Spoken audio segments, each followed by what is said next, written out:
আসসালামু আলাইকুম, আশা করি আপনারা সবাই অনেক ভালো আছেন। তো আপনারা দেখতে পাচ্ছেন এখানে আমরা একটি গিগাবাইট কম্বো মাদারবোর্ড আজকে রিপেয়ার করলাম। তো আমাদের এখন আশিক কম্পিউটার অ্যান্ড হার্ডওয়্যার ল্যাবে ট্রেনিং চালু হয়েছে। এখানে আপনার নাম? মুরাদ। আপনি কোথায় থেকে আসছেন? চট্টগ্রাম সন্দ্বীপ। উনি চট্টগ্রাম সন্দ্বীপ থেকে আমাদের এখন প্রায় রমজান মাসের যে কোর্স আছে এই কোর্সে উনি সম্পূর্ণ কোর্স করবে। আপনার নাম? মোহাম্মদ সুলাইমান। আপনি কোথায় থেকে আসছেন? গোলামন। আচ্ছা, আমাদের এখানে আরেকজন হুজুর আছে, তো উনি ভিডিওতে আসে না, তো ওনাকে আমরা ভিডিওতে নিলাম না। আরেকজন, তোমার নাম? আমার নাম সহজ মিয়া। তুমি কোথায় থেকে আসছো? আমি আসছি হবিগঞ্জ মাধবপুর থেকে। তো উনি মাধবপুর হবিগঞ্জ থেকে আসছে এবং উনি কিন্তু শারীরিকভাবে একজন প্রতিবন্ধী। ওনার একটি পায়ে সমস্যা এবং একটি পা নেই।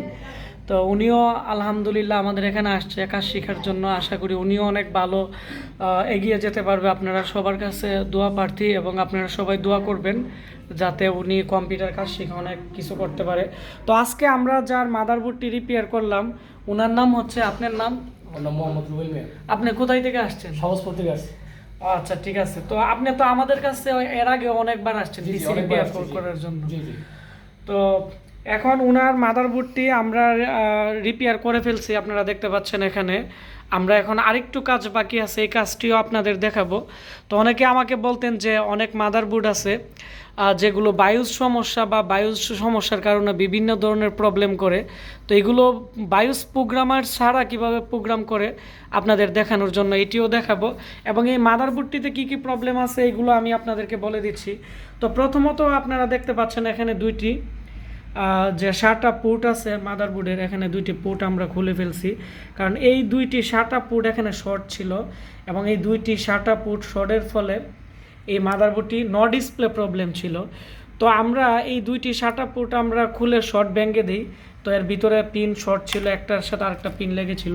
আমরা এটি খুলে আপনারা দেখতে পাচ্ছেন আমরা অলরেডি এখানে যে SATA পোর্টের যে পিনগুলো আছে এগুলো আমরা ফেলে দিছি, কারণ আপনারা যদি SATA পোর্ট শর্ট থাকে বা প্রবলেম থাকে আপনারা SATA পোর্টটি আপনারা খুলে ব্যাঙ্গে দিবেন, তা না হলে কিন্তু SATA পোর্টগুলো যে টিনগুলো থাকে বা কানেক্টরগুলো থাকে এগুলো যদি থাকে একটার সাথে আরেকটা শর্ট হলে কিন্তু বায়ুজ এসে দাঁড়িয়ে থাকবে বা বিভিন্ন ধরনের প্রবলেম করবে। তো ওই ক্ষেত্রে আপনারা অবশ্যই নিচের পিনগুলো ব্যাঙ্গে দিতে হবে। তো আমরা ব্যাঙ্গে দিছি।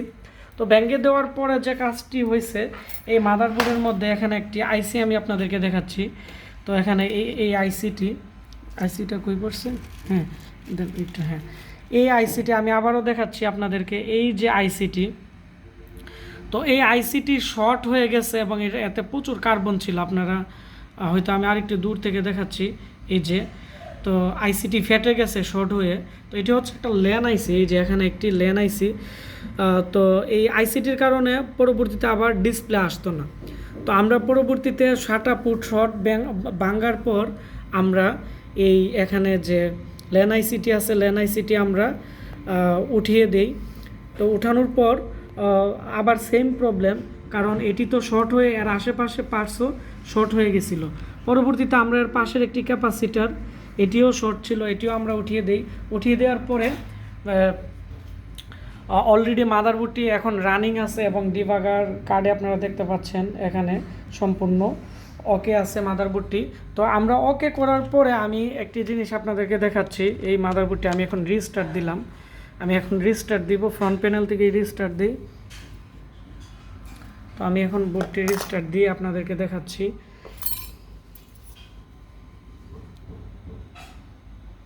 তো আমি বোর্ডটি এখন রিস্টার্ট দিলাম। তো রিস্টার্টের পরে আপনারা দেখবেন যে এটি হচ্ছে গিগাবাইটের একটি মাদারবোর্ড এবং এর লোগো হচ্ছে এখানে সিনট্যাক লেখা আছে।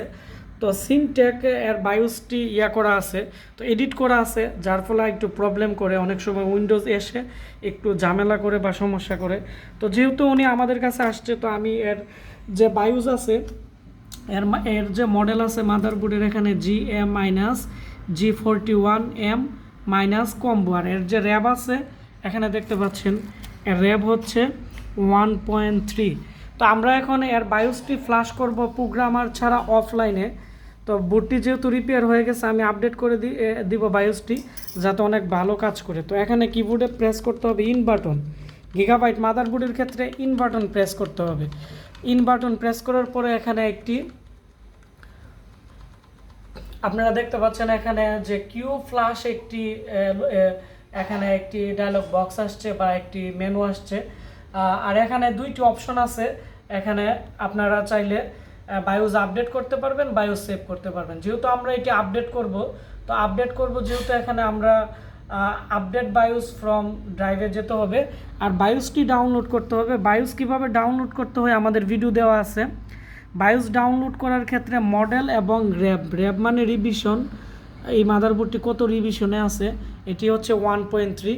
তো 1.3 সম্পূর্ণ কিছুই মিল থাকতে হবে। আবার 2.0 যে বায়োস আছে এটি আবার যখন আপনারা সেট আপ করবেন তখন আবার বিভিন্ন ধরনের প্রবলেমও করতে পারে, কারণ এক একটা মাদারবোর্ডের রিভিশনের উপর ভিত্তি করে কিছু কিছু পার্টস চেঞ্জ আছে। যেমন এই মাদারবোর্ডে বায়া হাই ডেফিনেশন করছে সাউন্ড আইসি, আবার অন্য যে মাদারবোর্ডগুলো আছে যেগুলো রিভিশন চেঞ্জ, যেগুলোতে রিলটক হাই ডেফিনেশন করে। এবং বায়োস হচ্ছে বায়োসের মধ্যে প্রত্যেকটা মাদারবোর্ডের যে পার্টস আছে এগুলোর যে ইনফরমেশন আছে, বেসিক যে ইনফরমেশনগুলো এগুলো সব বায়োসে থাকে। তো সেজন্য রিভিশন মিলিয়ে আপনারা ফ্ল্যাশ করবেন। তো এখন আমরা বায়োসটি ডাউনলোড করে প্যান ড্রাইভের মধ্যে আমরা রেখে দিছি। আপনারাও প্যান ড্রাইভের মধ্যে রেখে দিয়ে আপনারা প্যান ড্রাইভটি লাগিয়ে নেবেন। লাগানোর পরে যে কাজটি করতে হবে, আপডেটে চলে যেতে হবে। তো আমি আপডেটে গিয়ে ক্লিক করার পরে এখানে দেখতে পাচ্ছেন যে হার্ড ডিস্ক 1-0 এর মধ্যে নিয়ে ইন্টার দেওয়ার পরে সবার শেষে হচ্ছে বায়োসটি। তো আমি আর একটু কাছ থেকে দেখাচ্ছি। এটি হচ্ছে 41-এর যে বায়োসটি প্যান ড্রাইভে রাখছে এটি। তো এর মধ্যে নিয়ে আমি একটি এন্টার দিব। তো এন্টার দেওয়ার পরে এখানে লেখা আছে যে চেক সাম, এখানে লেখা আছে are you sure to update BIOS, মানে আমরা এটা এই যে বায়োসটি আছে আমরা এটি আপডেট করব কিনা। তো আমি এখানে আমরা ইন্টার দিয়ে দিব, ইন্টার দ্য কন্টিনিউ। তো আপনারা দেখতে পাচ্ছেন এখানে আপডেটিং হচ্ছে বায়োস। তারপরে হচ্ছে এখানে বায়োস কপিও হয়ে গেছে। এখন আমি একটি ইন্টার দিব। তো অলরেডি যে বায়োস আছে এটি আপডেট হয়ে গেছে। তো আমরা এখন আমি এখন কম্পিউটার রিস্টার্ট দিয়ে আমি আবার একটু ট্রাই করব যে বায়োসটি আপডেট হয়েছে কিনা সম্পূর্ণভাবে। তো মাদারবোর্ডটি আবার চালু হয়েছে নতুন করে এবং কোডিং করতেছে মাদারবোর্ড।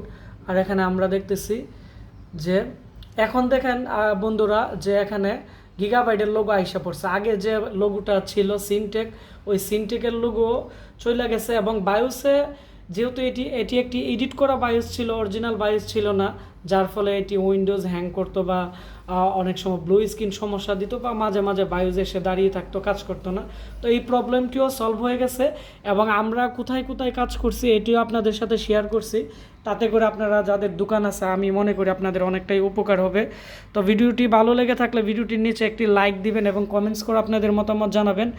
আর আপনাদের মাদারবোর্ড যদি কোনো ধরনের প্রবলেম থাকে আমাদেরকে কুরিয়ার করেও পাঠাতে পারেন, আমরা রিপেয়ার করে দিব। আর আপনারা যারা ল্যাপটপ, ডেস্কটপ এবং হার্ড ডিস্ক রিপেয়ারিংয়ের কোর্স করতে যাচ্ছেন আমাদের সাথে আপনারা যোগাযোগ করতে পারেন। আমাদের প্রতি মাসে 15 জনের একটি বেজ আমাদের কম্পিউটার ল্যাব থেকে বের হয়।